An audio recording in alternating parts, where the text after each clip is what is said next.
5 lange Winter, du hast dich vor der Welt versteckt. Einst, du warst großer Krieger.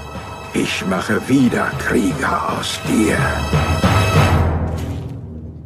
Wie? I've just been to see the press screening. There's one line that I remembered because you say, "Please don't let me die at the hands of the Swiss." Yes. Elaborate, please. I've been trying to think about this. I didn't think about it until the first interview this morning when someone said, you know, what's your problem with the Swiss? And I suddenly thought, well, actually, I don't have a problem with the Swiss, and yet there is something about that line that strikes us as quite funny. I suppose the perspective from a British person's point of view is that the Swiss are not very well defined as a race because you are quite discreet and quite low-key and keep yourselves to yourselves. You're a small country, a neutral country in the middle of Europe. You know, you don't have as clear an identity as a French person or a German person. And therefore, you know, if you're going to die at the hands of somebody, you'd quite like them to be well defined, quite sort of famous for being something. You know, poking fun at races, I suppose, is more difficult than it used to be, but no less enjoyable than it used to be. That's the trouble. But you've got to be careful, that's all. You know, you've got to try not to offend too much. Du musst hart trainieren.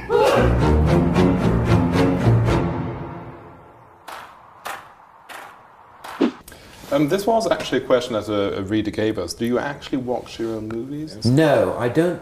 I don't watch them once they're finished. I mean, I watch them a lot when they're in production because I tend to be a part of the editing process. So I'm sitting there throughout the post-production process. So I see myself endlessly for months and months on end. And I'm quite happy to see myself. I get used to divorcing myself, actually, from my presence on screen. I just see a character. I don't see myself.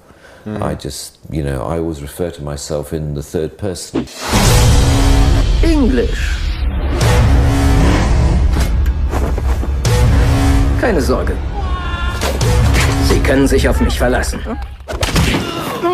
I'm not good at improvisation. I'm very scared of improvisation.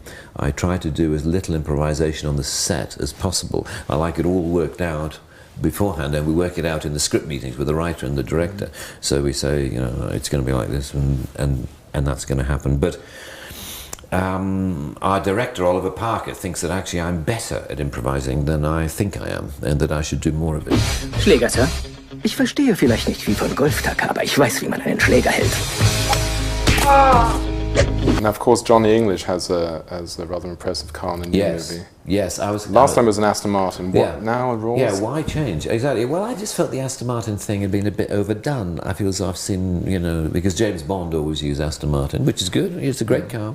Nothing against Aston Martin. You own a couple? I've owned at least 5 in my life. I don't own any at the moment, as it happens, but I've owned plenty of them. But I fancied something different, and because I'd really grown to love the Rolls-Royce Phantom, and I thought, well, maybe a 2-door Phantom might be more fun. And then I knew of this ridiculous engine that they developed, that Rolls-Royce developed for the Phantom, but never actually put in it, this 9-litre V16 engine, a 16-cylinder engine, which they developed, and then they thought it was a bit over the top, even for a Rolls-Royce. And I said to Rolls-Royce, would you mind getting it out and putting it in our Johnny English Is that the Phantom. way things happen? Johnny English calls up Rolls-Royce and says, would you mind?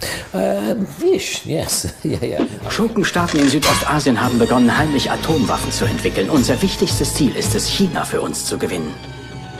English.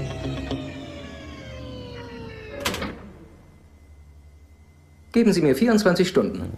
There were very many questions about Mr. Bean. I mean, many of them were like, do you have a love-hate relationship to that figure? Or does it irritate you that maybe in public people sort of just reduce you to that one? Just regard you as Mr. Bean. Yeah, more people call me Mr. Bean than they call me Mr. Atkinson in real life, which is a shame. But you know, that's the nature of show business, isn't it? I do have a love-hate relationship with him in that I love playing him because he's such an unpleasant, selfish, childish, you know, ridiculous figure. But at the same time, I don't like him as a person. I think he's He's a, you know, childish anarchist, which makes him fun to play. But I wouldn't like to have dinner with him. You know, he's a character I've been playing for 20 or 30 years, and I'm very happy to say goodbye to Mr. Bean now. I don't think I'm going to play the character again because I just don't want to see him getting old. You know, that's my feeling about it.